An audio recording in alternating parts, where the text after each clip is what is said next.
Hi everyone, welcome back to What the Horror. I hope you're all doing really well.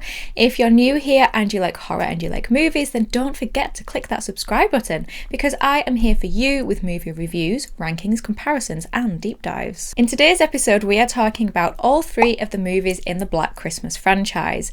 As it is the festive season, I thought what better movies to talk about.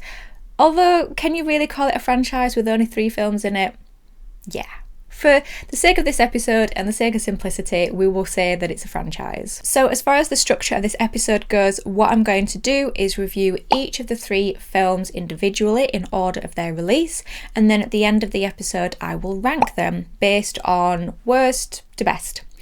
But don't forget, this ranking will be based on my own thoughts and opinions of these films, and your rankings may look very different to mine, but if they are, then let me know down below. I would love to know your guys' thoughts on these movies. I will include timestamps and chapters for each of the movies and the ranking section, so if there is one of these films that you haven't seen yet and you don't want spoilers, then you can just skip ahead to the next one. So starting at the beginning, back where it all began, the original Black Christmas is a Canadian slasher film that was released in 1974.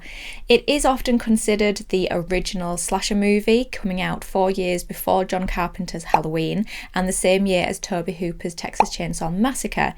There are people who believe that the 1960s Peeping Tom and Psycho were the original slashers, the granddaddies, but Black Christmas is the point where we start to see the structure of slashers that we would become so familiar with in oncoming decades. It was produced and directed by Bob Clark and written by Roy Moore, and it stars John Saxon, Olivia Hussey and future Lois Lane Margot Kidder. As winter break begins, a group of sorority sisters begin to receive anonymous threatening phone calls.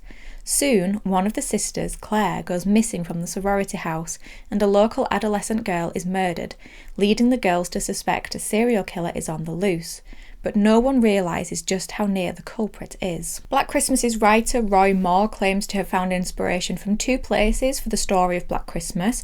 One of them was the urban legend The Babysitter and the Man Upstairs, which was very prominent and popular in the 1970s, and the other inspiration was a group of murders that happened in Montreal in the 1940s. The director Bob Clark made several alterations to the screenplay, wanting to inject elements of humour through the character Barb and the house mother Mrs. Mack, who he actually based on his own aunt, and he wanted to change the setting to that of a college or a university because he felt that college and high school students had not been depicted with any sense of reality in American film.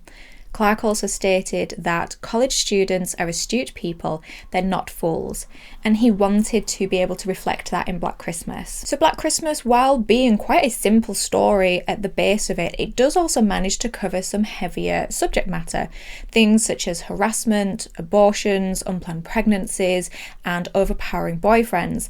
And I think that it does this in such a clever and understated and effective way that this film still remains relevant to audiences today. And when Black Christmas originally came out, it received mixed reviews from both audiences and critics alike, but it did still manage to make an impact, going on to influence John Carpenter when he made Halloween.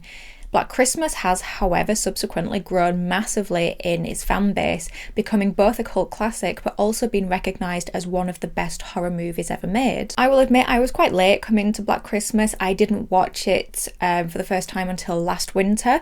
I was aware of its existence and also very aware that it had a huge fan base in the horror community. But when I originally watched it, I only gave it 3 stars on Letterboxd, and to be honest with you, I was kind of underwhelmed by it. But after my second viewing, my enjoyment and appreciation of this film has improved immensely. I think it was definitely helped by the fact that when I've been rewatching all these movies to research this episode, I for some reason began with Black Xmas. And as that film has no acquaintance with the word subtlety, it really helped highlight how effectively eerie the original Black Christmas actually is. Even though there isn't what I would call a flurry of activity for the senses in this film, I mean, the cinematography moves at a very steady pace and the soundtrack is very, very minimal, it is still really disturbing and unsettling in certain parts of it. So, for example, the harassing phone calls from Billy themselves, Billy's freak out in the attic, and then when the members of the search party discover Janet, the teen who went missing, they discover her body in the park. and the audience is never shown her body, only the facial expressions of the people who have discovered her. So the language used by Billy in the phone calls is very vulgar and aggressive at times, so much so that it's hard to watch it and not be unnerved by them, especially when you consider that this is a time pre-caller ID and when your telephone number was just displayed publicly in phone books, and people really did receive phone calls like this, harassing calls, heavy breathing calls. When the film had its UK release, a lot of the vulgar and sexual language used in the phone calls was removed from the movie. Apparently us Brits just weren't quite ready for that. And I think by choosing not to show the audience Janet's body in the park, I think this is a really good creative choice. It's a very personal moment. The camera is so close to the people who have found her. The camera's so locked in and close to the faces, and we are just watching their facial expressions. It's like we're disturbing a moment that we really shouldn't be, and it also allows the audiences as individuals to project their own images and their own imagination onto this situation. And similarly, I really enjoyed the camera work in the opening of the film. A huge percentage of it is from first person point of view, and we're looking at the sorority house and the sorority girls from the outside. Now, a lot of this is meant to be Billy's point of view. The camera's moving around as Billy walks and runs around the house, and you can hear his breathing over the top as well. But there are moments where it's not Billy's point of view and the camera is stationary and you don't hear breathing, and it's like it's ours, the audience's point of view. And the film puts us in the shoes of the harasser and the stalker. And like with the discovery of Janet's body in the park, it's like the film is putting the audience in these very personal situations that we feel like we shouldn't be in. One of my favourite characters in the original film is Mrs. Mack, the house mother. She injects so much humour into the film, especially when she's talking to Claire's dad, and when she has all these hiding places for her liquor around the house. She hides one down a toilet tank and one in a book in the library where she's cut out the pages in the shape of a bottle, and she has such a wonderful sharp tongue and foul mouth. One aspect of the original Black Christmas that I think is a positive over the 2006 remake is that this film inhabits a much larger world. There is the sorority house, but there's also the college campus, the local ice rink, the local park, and the police station. And it really allows the film to show how Billy's actions have rippled out and affect the local townspeople as well as the sorority sisters. And speaking of the police, it was really interesting how they take everything that's happening so seriously. Granted, you have Officer Nash, who's a bit of a bumbling idiot. He doesn't really take a lot of the things seriously. He misses jokes and pranks that are being pulled on him, and he doesn't make connections between things that are being reported. But John Saxon's detective, he has a lot of time for the people who are reporting harassing phone calls and missing persons. He arranges search groups and phone tappings.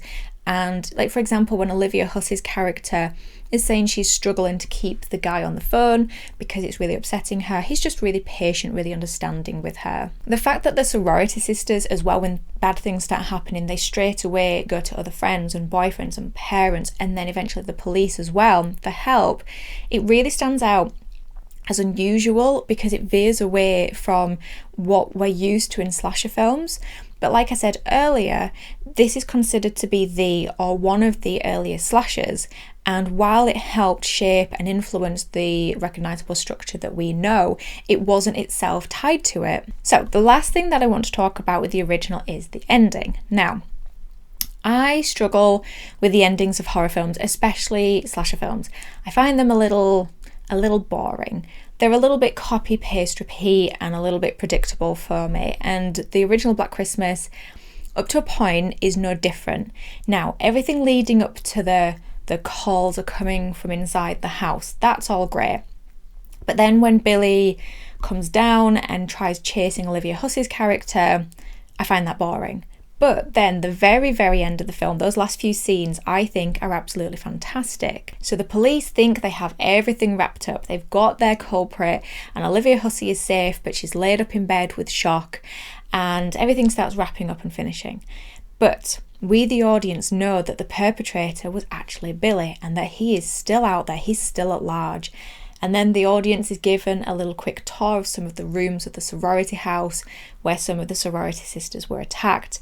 And then the camera starts to pan out from the sorority house and we see that Claire's body hasn't been discovered yet. And then we hear the telephone ring and it's just left to ring out. And it's so wonderfully understated and eerie. Then we were treated to a remake in 2006 named Black Christmas but marketed as Black Xmas. It was written and directed by Glenn Morgan and stars Mary Elizabeth Winstead, Katie Cassidy, Michelle Trachtenberg and Andrea Martin, who actually played Phil in the original Black Christmas. I would say that you're probably definitely going to recognise at least two of the actors in this movie. It is just chocker full of early 2000s alumni. Holiday season turns deadly for a group of sorority sisters who are stranded at their campus house during a snowstorm. These co-eds better watch out, for a vicious killer is on the loose and he will not care if they are naughty or nice. This Black Christmas is called Black Xmas for a reason. It is much more extreme than the simple subtlety of the original. It's much more violent, it's more gorier, and it has some really dark moments in it, and I'm not just talking about the kills. So Glenn Morgan decides that he is going to give the audience a backstory and explanation to the film's antagonist Billy, and also introduce the character Agnes, who was only ever mentioned by name in the original Black Christmas.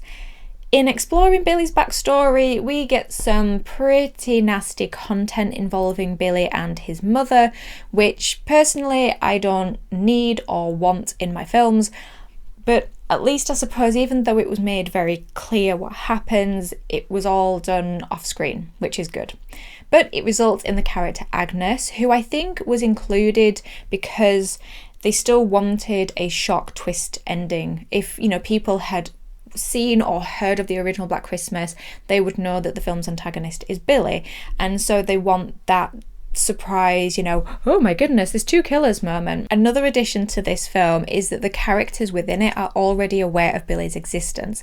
He's kind of an urban legend to the local townspeople, and the audience is given some clunky Billy exposition from a Santa doing the rounds at the mental health institution where Billy is incarcerated, and the sorority sisters live in Billy's old childhood home, and they have this tradition where every Christmas they leave a present for Billy under the tree.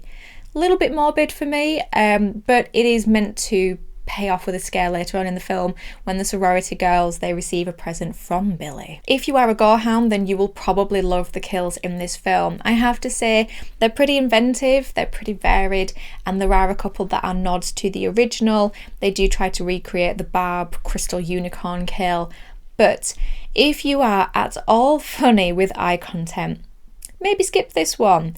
This film is big on eye stuff. You have eye piercing, eye gouging, eye stabbing, and eye eating. You name it, it's got it. There were apparently disputes between writer-director Glenn Morgan and the executive producers of the movie, and this led to a lot of rewrites and a lot of reshoots, and I think that the film suffers because of this.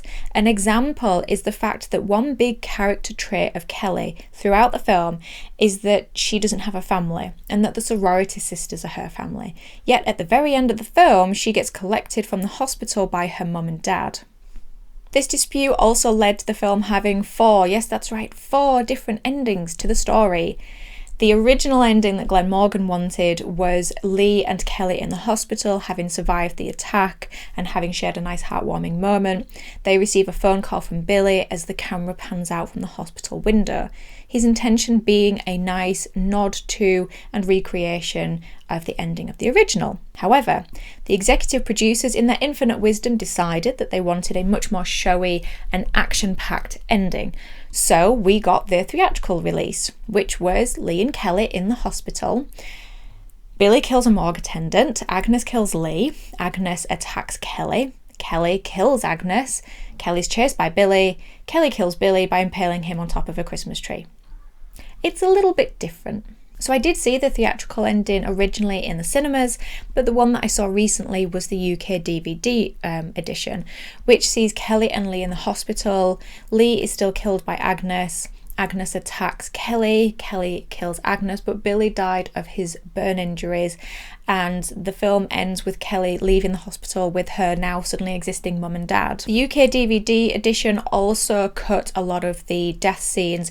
It completely cut out Lauren's and half of Heather's death scene, with us only realising that they've been killed by the discovery of the bodies by the characters later on. Overall, the 2006 remake is just a lot of gore with very little flair. However, I would still say that there is a lot of enjoyment to be had with this film. I enjoy the over-the-top Christmas decorations, and they are really over-the-top. There are blinking lights and tinsel everywhere, but I think that this and the snowstorm really help create a festive feel to it. And there's also plenty of nods to the original for the fans of it. There's the crystal unicorn, there's the plastic sheets being used as a weapon, there's the body on a rocking chair in the attic. As far as the endings go, I personally think that the UK DVD release and the theatrical release are both really weak. You can tell from the rewrites that there is just a lot of information missing, and the way that it's edited, it just doesn't make a lot of logical or physical sense. I personally think that the best one is the one that Glenn Morgan originally wanted to do. I think that it was understated and subtle and genuinely eerie. And so with his intention to recreate the original, I think he would have succeeded. But it wouldn't have been in keeping with the rest of the film. Understated and subtle are not words that I would use to describe the 2006 remake. The film does have an overall nasty feel to it, from the kills to the disturbing backstory to the typical early 2000s way the characters treat each other. You have the stereotypical boyfriend, the backstabbing friend, and the sorority sisters calling each other names. And they make a strange decision with the house mother, Mrs. Mack, in this film, where they turn her into kind of a bitter, nasty woman who speaks negatively about the girls, calling them rich and entitled. And it's such a shame because Mrs. Mack was one of my favourite characters in the first one. There were a couple of scenes, however, that I enjoyed that went slightly against the nasty feel and actually showed the girls in quite a positive light. You had Kelly's good idea of not splitting up and being stronger, sticking together in this situation. You have another one, Heather, who's looking after her sorority sister Lauren when she's had too much to drink, and then another scene in which Dana shows that she's really useful when all the electricity goes out, even calling attention to the fact that she's not as dumb and useless as some of the other girls think that she is. Then we had another remake released in 2019, again called Black Christmas. This was written and directed by Sophia Takal and co-written by April Wolfe. Hawthorne College is quietening down for the holidays as students travel home to spend time with their families. But as Riley and her sorority sisters prepare to deck the halls with seasonal parties, a mysterious cloaked figure starts to leave a bloody trail throughout the campus. Refusing to become hapless victims, Riley and her friends decide to band together and fight back against the psychotic Christmas killer. So this remake actually has a lot of hatred towards it, and it has very low ratings online.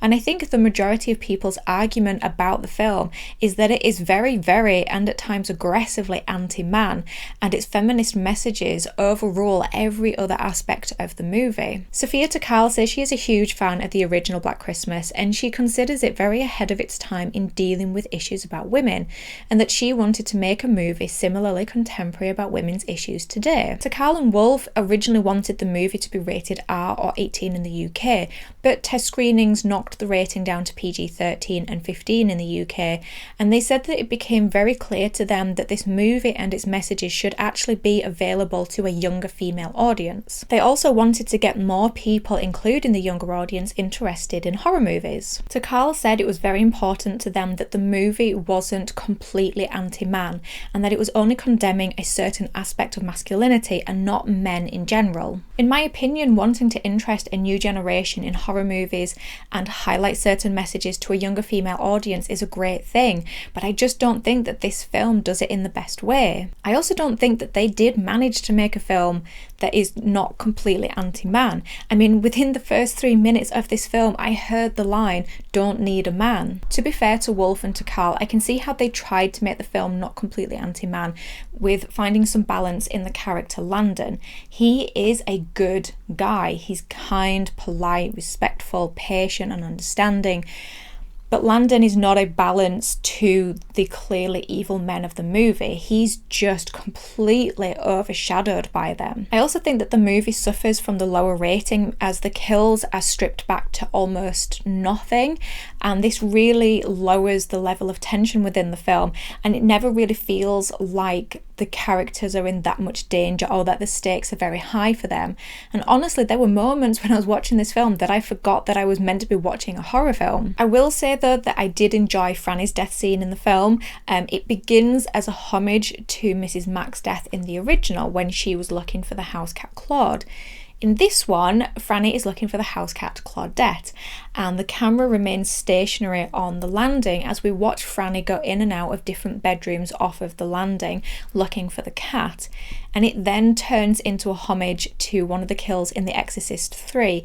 When we see Franny walk out from one of the bedroom doors, she sees the cat and then is followed very quickly and very forcefully by the hooded killer as he walks behind her and grabs her from behind. I'm not really sure that this movie needed to be called Black Christmas. Apart from the title and the sorority house setting, it doesn't really feel like a remake. It doesn't really feel anything like the first two films, and Billy is no longer the antagonist of the film. Instead, they've changed it to a frat house full of evil men who are being manipulated by misogynistic black magic goo. But there is the appearance of the crystal unicorn again. We cannot escape that thing. I'll be honest, one of the biggest issues with this film for me is the victim shaming that happens within it towards Riley. I understand that the awful event that happened to Riley is part of the driving force for her character, her overcoming her fear, her becoming a fighter and refusing to disappear. But in the build up to that, we see one sorority sister get into an argument with Riley when Riley clearly states she no longer wants to wear the dress she was attacked in. And we see another sorority sister, Chris, force Riley to perform in front of and confront her attacker. This same sorority sister, Chris, is angry at Riley because she feels that Riley should be fighting against her attacker, fighting against misogyny, and fighting all men in existence, apparently. And by the end of the film, Chris is validated for this attitude, for this approach. We have Riley apologising to her. But what's interesting is even though Chris is so angry at a frat boy and throws a glass of water over him when he doesn't believe something that Riley has told him, in turn she herself refuses to believe Riley towards the end of the film, when Riley explains what she thinks is going on after everything that she has seen. Okay, so that's all three movies reviewed. Let's rank them. Coming in at third place is Black Christmas 2019 remake. I think their intentions were admirable, but unfortunately, in my opinion, they just didn't succeed in what they set out to do. In second place is Black Xmas from 2006. This movie is often bizarre and tasteless, but it has a fair level of rewatchability and also has some fun moments in the mix. And so, in first place, the original Black Christmas, released in 1974. Probably no surprise, and I imagine this is a lot of people's favourite out of the Black Christmas franchise series of films. It's subtle, funny, and a film that deals with issues that are still relevant today. So there you are, guys, my ranking of the Black Christmas franchise. I would love to know your guys' thoughts and opinions and rankings on these movies, so don't forget to leave those below. Over the next month, I will be releasing my 2021 Wrapped episodes. I will be releasing my most anticipated movies of 2022, but the list is quite alarmingly long, so it's likely there will be one episode for horror, one for non-horror, and I will also be doing my best of and worst of 2021. Again, one for horror and one for non-horror, so make sure you're subscribed so you don't miss out on those. But in the meantime, thank you as always, guys, for stopping by and listening to this horror fan's thoughts and opinions. I appreciate each and every one of you. Take care of yourselves, and I will talk to you in the next episode. Bye, guys. We are talking about all three of the movies in the Black... I just spat. So ladylike.